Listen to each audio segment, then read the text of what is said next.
Happy 2026 viewers, welcome back to Walking the London Road. Oxford United beat Sheffield United 5-0 in my imagination on Sunday, but in reality the game got called off. Welcome back to the show. We're going to be talking about all the festive games, all the transfer stuff, and of course a certain managerial situation. Connor and Will back with us. Gents, good festive period. Connor, you were lucky enough to miss a certain game. I was, yes. That was one of the not the highlights. It was one of the better parts of the Christmas period, because there's a lot, but not a lot to talk about. So that'll be fun. Will, yourself? Yeah, it was a great festive period, except that I was unlucky enough to go to that certain game, which sort of put a dent in things. But other than that, it was brilliant. So let's begin with the festive fixtures. Get that out of the way nice and quickly, because I'll be honest, a lot of them have very much drifted from my memory. First game of Craig Short's Yellow Army was a 2-1 win against Southampton. Brilliant goal from Tyler Goodrum, obviously came back into the side, and obviously a brilliant run from Stan Mills, set up by Will Lancashire, gave us all 3 points. And not to make it more emphatic, but Taylor Harwood-Bellis was offside for Southampton's goal. So best possible start we could have wanted for Craig Short's time in charge, Connor. Yeah, and it was, I guess, for a lot of fans, it was even kind of sweeter that it was Tyler Goodrum who scored an absolute worldie, which he usually does after he was isolated for so long under Rowett, which was nice for him. I think I have at times. I've questioned him this season whether he did have the capability of the Championship. It's unfortunate about his injury that he picked up at Ipswich, which we'll get onto at some point, I'm sure. And yeah, who knew? We play attacking football and we score. Who knew, hey?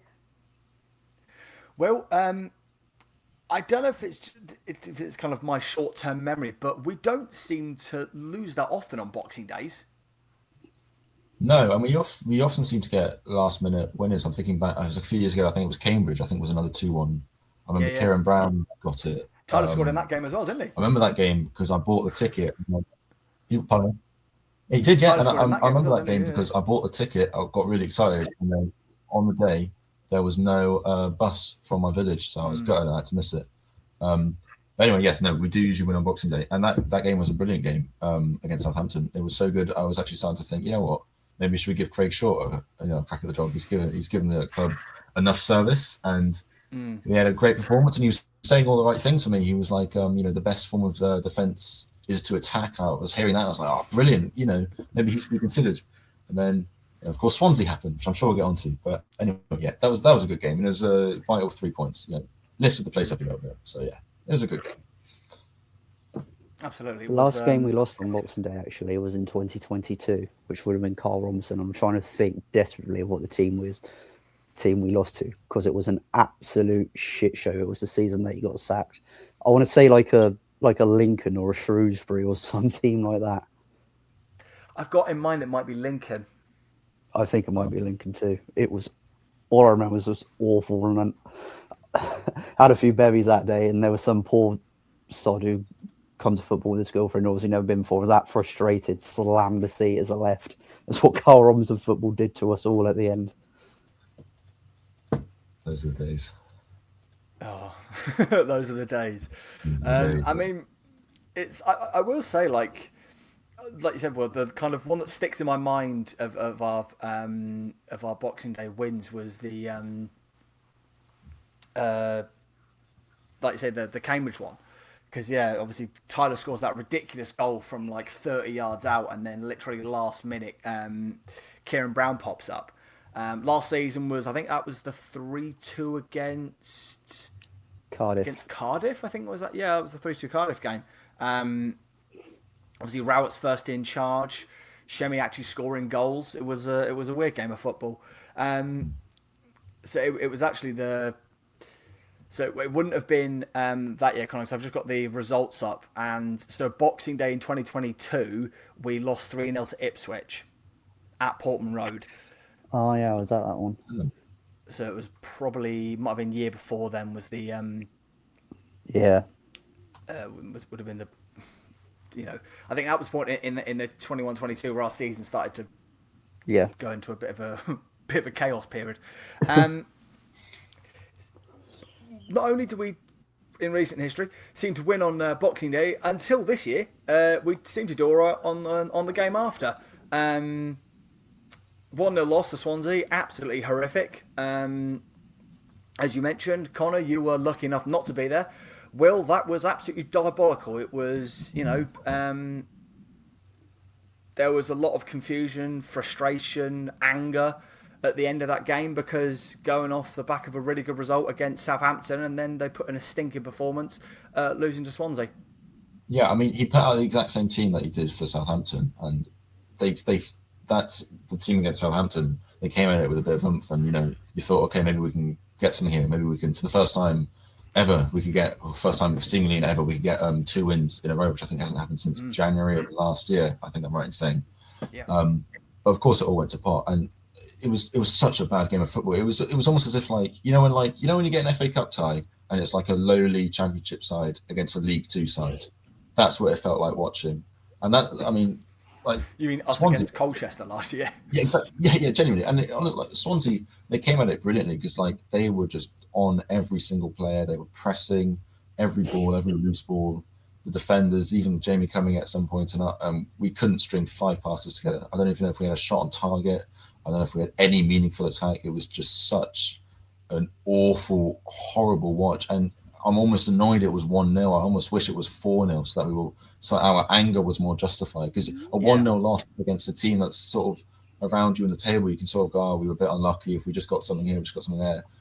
Like, we were so bad. Like, I was in the stands and I was feeling sorry for Gary Rowett. Like, the manager whose tactics that I hated for so long, I was feeling sorry for myself. That poor guy, we had to watch this shit, but he had to put up with it. He had to get something from it. And it was just such a terrible game, such a letdown as well after Boxing Day. I don't know what happened there, but yeah, it's like they hadn't played with each other before. Like I said, they couldn't string 5 passes together. They couldn't work out anything. No one was running. No one was making space. Nothing was happening. That's basically my piece on it. The less said, the better. But it was a diabolical game of football from Oxford. Diabolical is being generous. Yeah. It's we go back to something we've said time and time again this season. Serious lack of consistency. Not able to go, like you say, Shorty came out of the after that game and admitted that he made a mistake in playing the same 11, but any other manager would have probably done the same, play the same 11 that beat Southampton 2-1, and expect a similarish performance at the very least. Like you say, it just was not of any kind of quality. And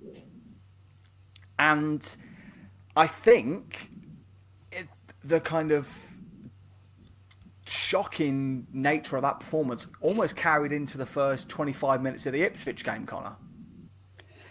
Yeah, it was a bit of a hard watch, the first 20-25 minutes against Ipswich, but then you also have to balance that out with that Ipswich's least valuable player is probably worth twice the size of our entire squad, and some of the quality that Ipswich had and that was on display. But then you counterbalance that and you say we were just allowing Ipswich so much space and playing around freely. I'm not sure if either of you two were there. I wasn't. I was watching it on Sky, but it just looked like that Ipswich just had so much time, so much space that I thought when Philogene or Akpom, whoever scored first, when Ipswich scored their first, I turned to my girlfriend and said, "Yeah, I'll be with you in a second, honey. When they score their second, I'll turn it off, because there's no way we're coming back from that." It's that first goal, Philogene's. It comes to a moment that we've talked about a couple of times in the past, at least in the group chat, about why we're playing silly buggers on the edge of our own area. Krastev, Dembele, Pochetta, Goodroom. It was Krastev in that instance. Trying to play silky football. I'm all for playing nice football, but on the edge of the area, when you're being pressed by players with the quality of Jaden Philogene, with the quality that Ipswich have at their disposal, if in doubt, kick it out is the basic thing that you can say. Just put it out of play, so at least the team can get back into its defensive shape. Yeah. Sometimes you just need to go full Brexit and just pelt it out. And that also goes for the tackles as well, because for the first goal, he just skips around the box for seemingly 10 seconds and no one closes him down. No one, I know against the penalty area, but just dive in there and just get the ball, get your body in the way. And the second goal as well, defenders jogging back and he's in acres of space. Like sometimes, yeah, but to answer your point, yes, tappy footballer outside the box, lovely, but please, no, just get it away. And also just, if you're defending, just like we step off them so often and we give them so much space. And then you can see Jamie Cumming was fuming after the goal, and he had every right to be. Yeah, and what the second goal, you're right. Akpom's got so much room. I don't know who's meant to be following him, but he's got so much space. There was a ray of sunshine at the for about 5 minutes in that first half at Portman Road, because Philippe Krastev, Shemi Poheta and Will Lancashire really nicely combining a lovely little inadvertent pass through from Krastev into Will Lancashire, and he's got his 6th league goal of the season. That's the kind of thing we've been wanting our strikers to do all season, and Lancashire's the only player kind of with the confidence at this moment to be able to put it in the back of the net. Yeah, absolutely. I did also have a little smug smile for Krastev after every man and his dog was slagging him off on Twitter, and he played a really nice touch through to Lancashire to set it up for him. But yeah, you're right. As said at the start of the season, Lancashire seems to be our only real striker of quality, and I wouldn't be surprised if he is. If he's one of 2 strikers, or he's the only striker that is still at the club, or that hasn't left the club, I should say, come January. I think Bradshaw and Harris might be on the move, or at least if there's deals in the works for them. But I said to my old man over message, like, it was nice to have a good 2 minutes of quality of actually playing like a somewhat a championship team. But I think that positivity, I think it carried over into the rest of the game. I thought that it sort of panned out in the second half, and that there was a few encouraging signs. I wasn't as on board as George Ellick was on the commentary, saying that there was a fair amount of positivity to take from it, because at the end of the day, it still was pretty drab, and I thought we could have taken something from it. But yeah, I think as we'll get on to, I think going into Sheffield United, there was a little bit there that thought we might be able to do something, but still wasn't that confident going into it. It's we mentioned about the Akpom goal. That was very much, as Connor said, I'm surprised they didn't have their second goal by the time we equalised. And can't be. Don't get me wrong, we can be frustrated, but on the balance of play, we should have been losing that game going into half time. Second half, we start pretty well, pressing quite intensely. Really good bit of play from I think it's Will Lancashire, who plays it through to Brian de Keersmacher, and instead of the easier effort putting on his left foot, he tries to Travella it. He tries to be clever and put it around the keeper. And I think even if that goal does go in, I think Ipswich probably go on to get a third, because just the way the game was flowing. But you can't be passing up golden opportunities like that, can you, Will? No, it's the same thing again. That the few opportunities that we make, we don't put most of them away. He's one-on-one with the goalkeeper, and he's arguably like our player, with one of our most like quality players. So we should be putting away. I don't want to trying with his Travella, but and you say they would have got a third, but you never know. Like, we could have ended up holding out for a draw. We could have got a cheeky goal right at the end. But yeah, it's the same problem that we've had all season. We don't make enough opportunities. The opportunities that we do make, we're not putting away, and it was a perfect example of that. It should be hitting the back of the net. And as soon as he missed that, I just thought, it's just not our day, is it? If that went in, maybe we could make something out of this, but it's just not going to happen. We're not going to get anything as good as that. Thanks, Sam. I completely forgot about that opportunity. No worries, mate. No worries. So from the 3 festive games, we come away with 3 points. We also come away with another major injury. Tyler Goodrum is it's from what Craig Short was saying. It's a very nasty one. It had come from a battle on the left-hand side in our defensive third. He played the ball out, and I can't remember who the Ipswich player was. He just kind of steps on the back of Tyler's ankle, and all looks fine. 2 minutes later, Tyler goes down without any pressure and is taken off. And Craig Short said that it's a nasty one. He's also done something similar to the bottom of his knee in that encounter. So that is absolutely far from ideal, Connor.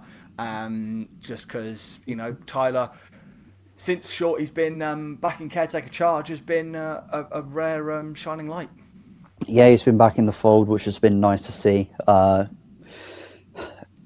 It's been nice to see our boy come through from the academy, and by the sounds of it, Craig Short hasn't put a time scale on it, but that's a season ender, I think. Unfortunately, if he's done his ankle or his knee, no, I reckon that's a season ender. Especially as you say, if he's going down, and there's no one around him. Unfortunately, I think that might be him done. Well, he was replaced in that game by Siriki Dembele. We'll come talk about in a little bit about the transfer business we're going to be doing, hopefully, in the window. I thought Siriki was okay, but at the same time, he comes on and within 2 minutes makes an incredibly stupid decision. And from what we've seen in previous games, he's lucky to get away with a yellow card. Siriki making stupid decisions. Well, I never. He's been okay actually these last few games. He was the one, not the one. He was like a bright-ish spark during Swansea. Yeah. Do you remember when he came on and he was the only person who was going forward? But again, it's just not making the right decisions. Too many touches. I think we've said this time and time again. And like you said again with that foul that he did, or just nearly getting himself sent off. It's frustrating because it's very clear that he's got the talent. He's got the ability to just sort of skip in and out of defenders, make space, make runs, maybe get a goal or two every once in a while. But he just keeps making the wrong decisions. He keeps taking too many touches, doesn't make the pass, does stupid things like he did against Ipswich, and he just does himself no favours. But I like to think that with a bit more experience, that will sort of be rectified, because he clearly has got the talent and he clearly has got the ability there. It's just a question of his football intelligence just isn't quite at the level that it should be. It's we've talked about it time and time again, in the sense that we do need to remember in some of these instances that if these were players, these are players that have got the talent, but the reason they're at our football club is because they've got inconsistencies, because they struggle with the end product, for example. But you're right in the sense of Siriki was offered a real threat against Swansea, and he was decent against Ipswich, but it's just doing that, and only a couple of minutes after coming on. It's such a stupid decision. So obviously we were meant to play yesterday against Sheffield United, but like many games across the country, it was called off due to a frozen pitch. Now I know there was a lot of criticism of the referee, and rightfully so. I was in a designated away pub 10 minutes away from the ground when it came through that the game had been cancelled, or had been postponed, I should say. So we went at a walk round and bumped into ex-Oxford United man, current Sheffield United man, Alex Matos, as he was coming out the ground. And Matos mentioned that the pitch wasn't playable, that it was kind of half okay, half frozen, and that for a player is a nightmare, because you could be fine, working at full pelt, and then one wrong place foot, and that's you could do yourself a serious injury. Connor, we're very, comparatively to some of the other teams that had their games called off like 18 minutes before fucking kickoff, we were lucky to get 2 hours notice. Did you tell Alex Matos that he still looks good in yellow, by the way? I did thank him for everything he did for us last season. There was one or two of the other fans we were chatting with him said, "Can you come back?" And he just smiled at it. Okay. I think we have a bit of an upgrade on what Alex Matos could have been anyway, and I'm sure we'll get to it. Yeah, a bit of a piss take. I'd be imagine if Watford to Hull is surely further than Oxford to Sheffield. You'd be absolutely livid. You get there 20 minutes before the game and they call it off. In the grounds, like you're ready to go. Players are like midway through their warm ups, probably. You know, probably even just coming towards the end of it as well. Yeah. Outrageous. Well,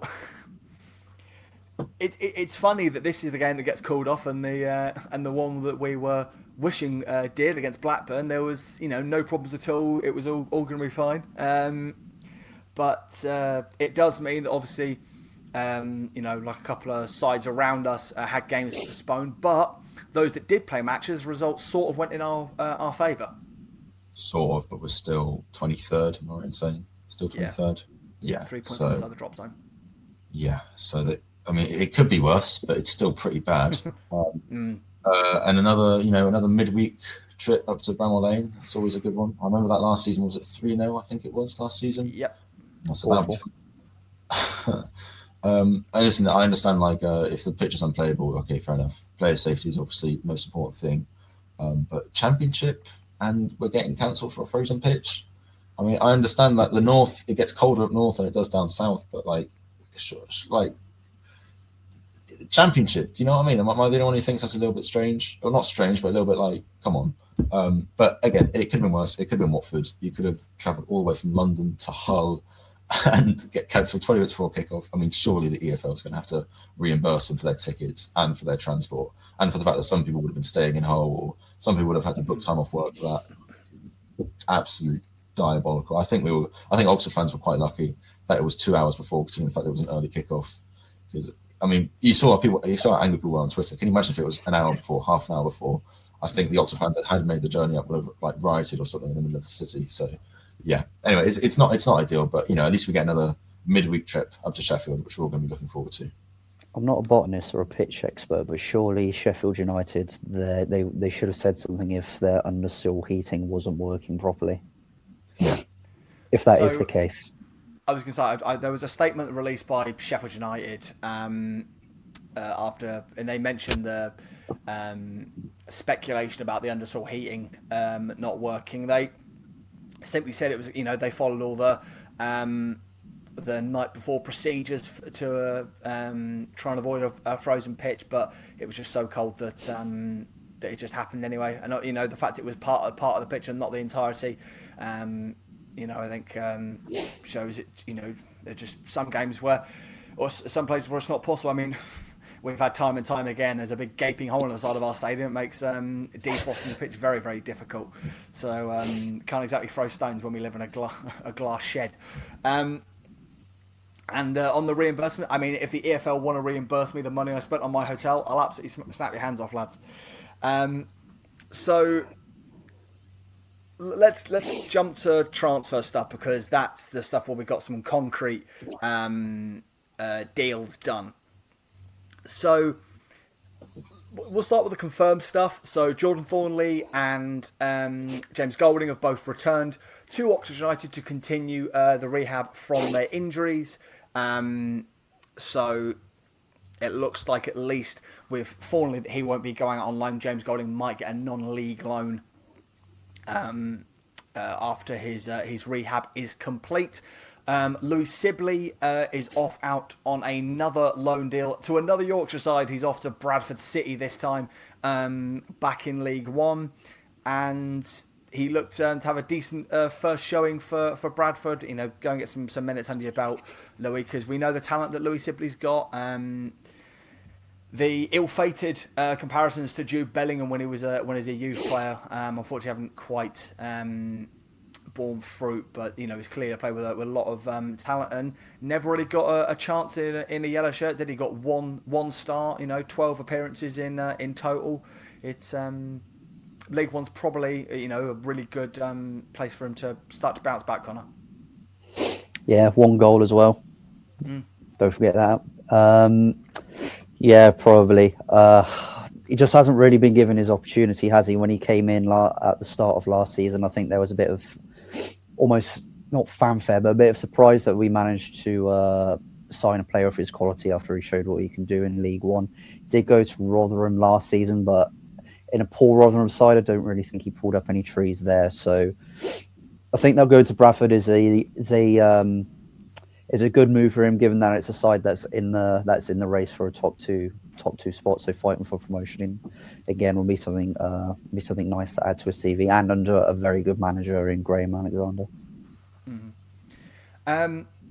Let's talk about the more exciting end of things from an Oxford United perspective. Oxford United have signed Jamie Donley from Spurs on loan for the rest of the campaign, but it was reported that Oxford United do have a option to make the deal a permanent one at the end of the season. For a reported fee of £4.5 million, it's likely that that is broken up into instalments so the club can actually afford to trigger it. Connor, as the EFL expert, this lad had a sensational campaign last year alongside Jack Curry at Leyton Orient, didn't he? He was the best player in League One, I think, last season. In my opinion, anyway. He took a while to go, to get his gears going, but around going into the winter, that's when he really started to kick in. His creativity, his vision, his passing, his physique, had all the hallmarks of a top League One player, and that's why he went on loan to the Championship at the start of the season to Stoke and started off well with an assist in his first game. But for some reason, after a game in the Cup, he just hasn't really featured, and Mark Robbins hasn't really taken to him. So, we saw an opportunity and Oxford have grasped it, which is really nice. And it seems that we're building a bit of a relationship with Spurs at the moment, which is nice. They have a good crop of young players coming through because, we made Dane Scarlett a European champion. We'll take that credit. And obviously with Will Lancashire, and in our first league game against Bristol City, I am so excited to see Donley in the 10, hopefully behind Lancashire in the 9. So I reckon they get on very, very, very well. And he's no stranger to other players in the squad, as you've already mentioned about Jack Curry, but also Brodie Spencer and Kieran Brown being a Northern Ireland international. Will, this is a lad we've been chasing for at least 18 months now. He was... there was a lot of rumours that before he went to Orient that kind of he was the lad we were going to be signing from Spurs on loan instead of Dane Scarlett. He's a bit of a versatile lad, can play in the 10 and a little bit of a more advanced 8. It's good cover in areas we need, isn't it? Yeah, he's exactly the type of player we've been wanting all season. Creativity, physique. He's got a decent finish about him, and he's just like oozing with quality. And I think he's exactly the kind of player that we need. Also, it's good to have another young player on loan who's hungry to show exactly what he's made of, hungry to get game time. Like he's got experience. He's obviously like we've said, like he did really well in League One. He's got experience in the Championship. He knows most of the squad. Creative, got good finishing about him. I think like this is exactly the kind of player that we need. So yeah, it's a good bit of business from Oxford United. So hopefully he'll start to answer some of the problems in the squad. So I think he has definitely got the potential. He's shown it at other clubs, so it just makes sense that he could do it here. And especially as he knows so much of the squad, it's quite a good environment for him to sort of start in, I think. He won't be watching this, but it's such an upgrade on Luke Harris. It's such an upgrade. It's night and day. Well, I was going to say, I'd heard that although obviously we don't have a manager in place, that one of the reasons that Donley signed is that he was informed, as I have, that Lancashire will be staying around the football club. Will Lancashire, as far as he is concerned, he said in an interview recently that he is also fully focused on Oxford United this for the rest of the campaign, which is only good things. Like you mentioned there, Connor, this does mean that we are at the minute over on our allocated loan spot. As far as I am aware, we cannot terminate the loan for Nick Prelic, so that means that Lancashire, Donley now and Nick Prelic are the locked in loan spells. So 2 of Ben Davies, Luke Harris and Philippe Krastev will be returning to their parent clubs. I would probably say it's most likely to be all 3 because the club has been linked with a lot of loan players. All three, I think, will be a little bit unlucky to have their loans cut short because I think they've all shown moments in an Oxford shirt. It's just the name of the squad game is, unfortunately for the position we're in, Connor. It's a bit of a ruthless one, isn't it? What's the rule? Is it that you can't have more than six lone players in a match day squad, or more than six lone players in your 25 team? Because I was under the impression it was five in your championship squad. 5 in your championship squad and 6 in your registered squad. Registered squad. Sorry, that's what I meant. 5 in the registered squad, as far as I'm aware. Really? Because I thought it was 6, and I thought it was just in your match day squad, not in your registered squad as a whole. But anyway, what was your original question? Sorry. It's unfortunate for the three that are going to be probably departing the football club, isn't it? Because they've all shown glimpses, but it's just the way of the squad in the championship and the position we're in. Unfortunately, that's football, and that's what it is. If you're not good enough and you're not showing what you're brought in to do, you're going to get moved on one way or another. So unfortunately, they're going to have to do it. But I think that the one that I'd feel most for that would be hard done by would be Ben Davies, because I don't really think that he's really had the game time that I think that he was expecting to get. I think he might have come in expected to be a starter, and then obviously Brown comes back and he's just been experienced. He's just been used as cover. Yeah, no doubt. And well, it's interesting with the players we've been linked to. I think we all agree that the area that needs most attention is the central midfield areas. At the minute, all the loan links are to attacking players, aren't they? Yeah, but to be honest, I'm not really too bothered about that, because in the fact that we also need to. I mean, we need to fix every area of the pitch, but attacking definitely as well. I think we need more finishers. It can't be that Lancashire is the only player who we can trust to get goals for us. So I think the fact that we are linked with a lot of attacking players, to be honest, I don't really mind that. I think also, like, when it comes to midfield, I think we also have a couple of injuries, so I think we're still waiting on to return. Obviously, Cameron Brannigan, Matt Phillips. Although he could be out for a lot longer. I'm just saying that off the cuff. I don't know if he's gone for a lot longer. I could be completely wrong on that. They both travelled to Bramall Lane. Okay. Fantastic. Well, that's decent news, isn't it? So like, honestly, the fact that the club is focusing on attacking players, the issue is that we're just not scoring enough goals. We're not taking enough opportunities. So for me, I think that can only be a positive thing. I think it also must be a good thing to give Lancashire a bit of competition, to sort of push them even further. Anyway, yeah. To answer your question, yes, we need to plug holes in the midfield, but the fact that we're plugging holes in attack is definitely a positive for me. And how do we know that we're linked mainly to attacking players, guys? Well, Nothing that's happened a over fantastic social segue media. to. It's never a dull moment at Oxford United, is it? It's so for those kind of maybe two Oxford fans, or maybe your external football fans that aren't aware of what happened over the weekend, on the Instagram of the wife of our ex-majority shareholder, a list was spotted and a name was mentioned about players that are reportedly on Oxford United's January targets. The name that was said out loud was Tyler Bindham. Connor, run us down a couple of the other names that have either been guessed or that people have used various AI programs to clean up the image a bit. Oh, you've caught me properly off guard here. Give me one moment. Here we go. I do have it. So there was Paddy McNair, who is at the moment, I think he might be out of contract, from San Diego. Isaiah Jones, George Earthy, Yuri Hirakawa, Sam Morsey, who is now at Bristol City, Alex Matos, Adamu Amuka, butchered his name, Alex Robertson, Ryan Hardy, Tyler Bindham, Paris Magona, Jack Taylor, Jamie McDonnell.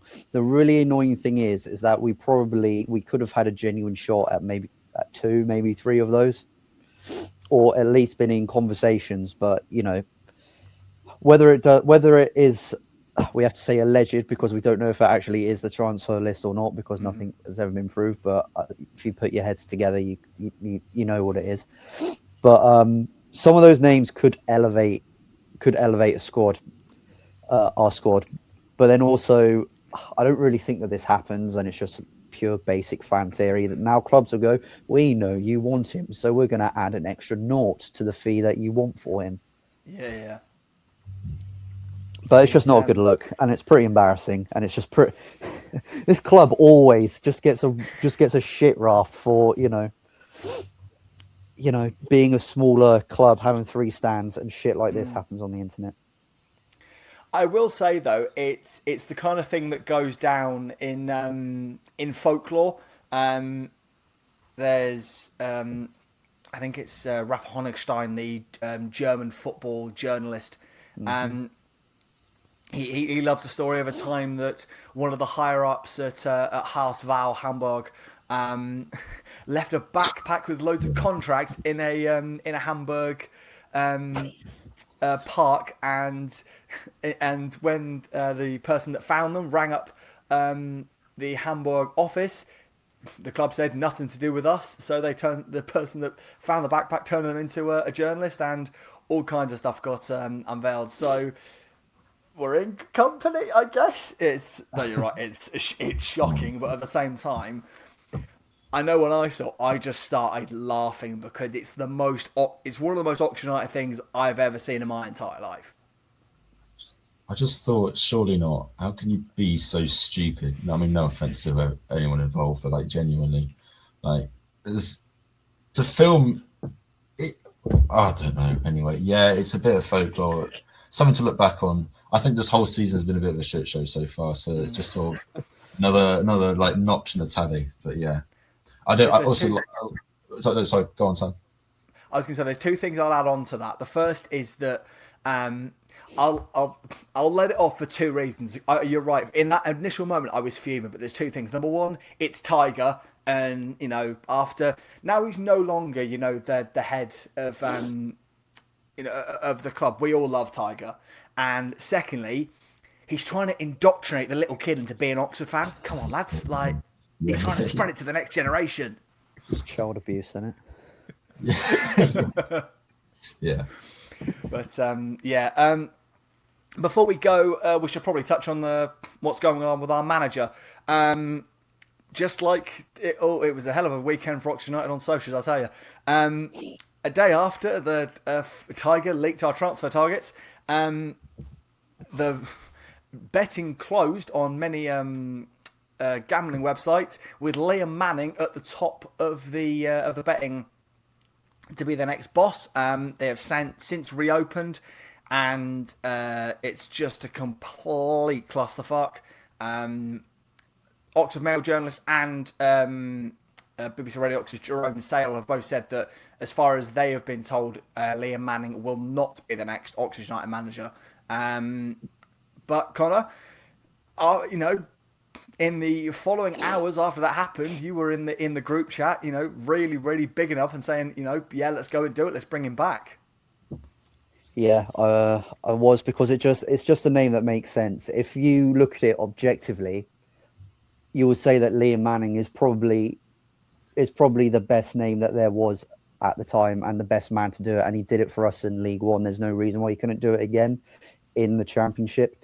I know we had a bit of a back and forth on the group chat over the weekend, and you were making the point that with his Norwich side that he had the players there, but it was his managerial capabilities, and that maybe his success at Bristol City was more down to, again, the players and not him. And I hope that a bit of that was tongue in cheek, but like one bad job doesn't make you a horrendous manager. And I think that he would be the one that I would say that this is going to lose me any fans if I had any. If you were still really, really annoyed and you still have visceral hatred for Manning 2 years on, then you should probably take a look at the mirror. But I also get why fans would be annoyed, and it would be a horrendous look, like PR-wise, on the board. But anyway, I've just taken a look at the odds, right? So it's gone down again. So Alan Sheehan, when we started, he was 1-2 odds on, is now drifted to 2-1. In speaking during this time, Will Steele has popped up out of nowhere from 4-1, and he's now gone to 6-4. So someone has either had a tenner, or they're on Will Steele, or there is something in that. I'd like to hedge my bets that there is probably someone has had a tenner on Will Steele, because his severance package would have been very, very nice. Yeah. Just to add to all the hilarity of what happened over the weekend, as soon as, literally just before, it came out that Manning, as far as journalists were concerned, was not in the running. Will, you'd got used to the idea of him coming back, hadn't you?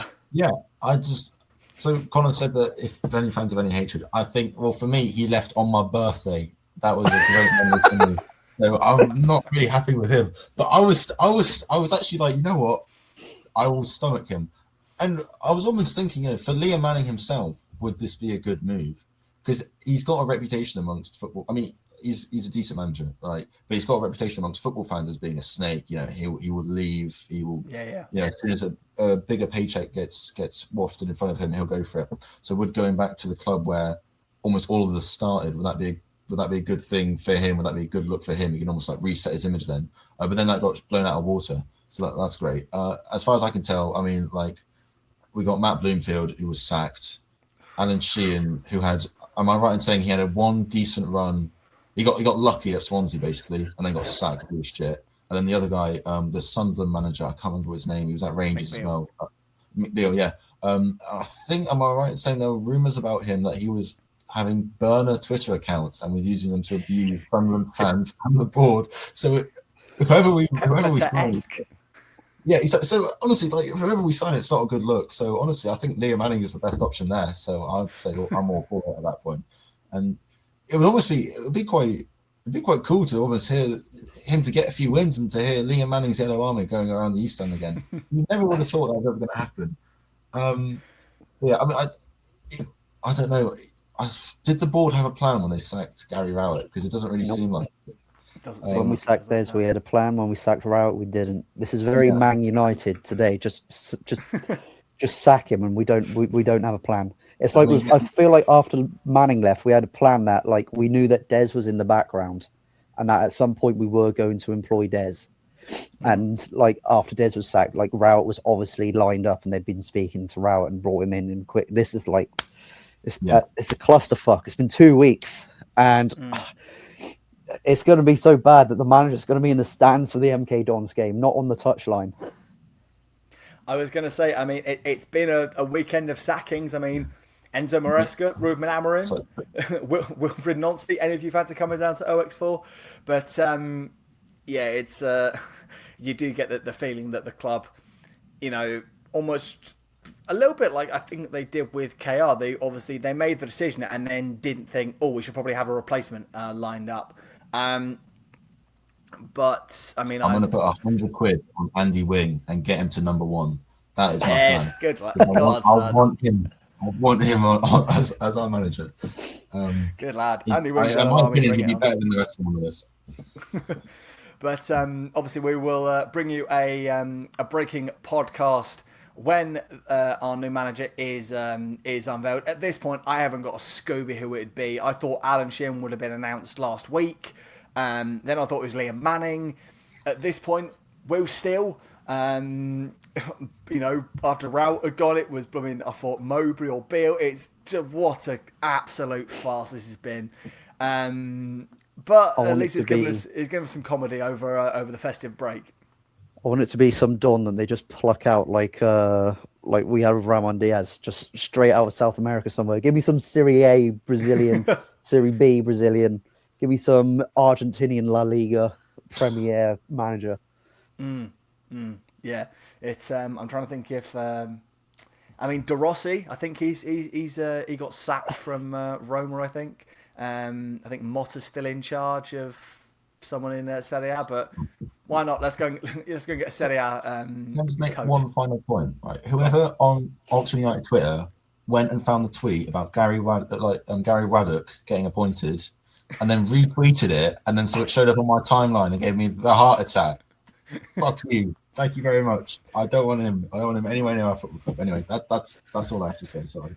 That was Luke on Saturday when he went back to the Manning announcement and tweeted. I had to DM him and go, you've got me there. I thought he had just been announced. I saw that as well. Jesus. Right. But yeah, like I say, we'll be back with an emergency podcast whenever the next manager is announced. We're not going to say really anything about the trip to MK Dons in the FA Cup, because really it's like most FA Cup games. Be a good run out for a couple of players. See if we can put a nice FA Cup run together, and means we get to go back to that place one more time. But you're a fool if you don't invest in MK Dons. Absolute fool. Hang on, yeah, you're a fool. Go and look at those odds. You're a fool if you don't invest in MK Dons. Absolute fool. Jeez. Put the life saving on MK to win. But thank you so much for watching, folks. Welcome back to Oxford United in the year 2026. And like I say, we'll see you next week. Well, hopefully, we'll actually have a manager to talk about and maybe a bit more transfer stuff. Thank you very much. We'll see you later.